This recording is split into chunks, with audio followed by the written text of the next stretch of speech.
बिस्मिल्लाहिर्रहमानिर्रहीम। ये ईमेल नाम नज़र नहीं आ रहा है, क्या लिखा हुआ है? अस्सलामु अलैकुम, उम्मीद करता हूँ आप खैरियत से होंगे।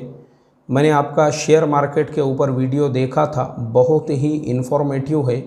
आपने बताया था कि अगर कंपनी पर 33% से कम का लोन हो तो हम शेयर ख़रीद सकते हैं, लेकिन बाद में हमें अपने प्रॉफिट में से उसका सदका देना होगा।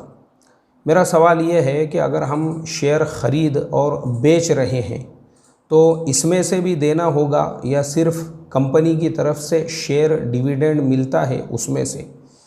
दूसरा ये है कि अगर हमें जो भी शेयर 33% के अंडर हो उसे ख़रीदना, उसमें से अगर हमें सदका देना है तो सेबी जो स्टॉक एक्सचेंज के प्रॉफिट्स पर 10% से 15% टैक्स लेता है, तो 33% से हमें इस 15% माइनस करना होगा या नहीं होगा?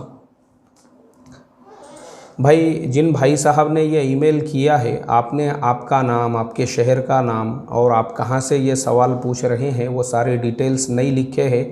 और हम हमेशा ये रिक्वेस्ट और दरख्वास्त करते हैं कि जो आदमी भी सवाल करने वाला है वो प्रॉपर ईमेल करे। माशाल्लाह आपको शेयर मार्केट की इतनी मालूमात है, इतनी इन्फॉर्मेशन है, सेबी के टैक्सेस वगैरह वगैरह सारी चीज़ें, लेकिन ईमेल जो आपने किया है उसमें ना आपका नाम है, ना आपके शहर का नाम है, ना आप में उसमें जो रिगार्ड्स में डिटेल्स होते हैं। तो मेरी आपसे रिक्वेस्ट है, ये ईमेल आप दोबारा कीजिए इंशाअल्लाह, जैसा मैंने बताया है प्रॉपर उसके फॉर्मेट के साथ, तो आपको कुरान और हदीस के हवालों के साथ में मुदल्लल जवाब भी मिल जाएगा। अस्सलामु अलैकुम वरहमतुल्लाहि व बरकातुहू।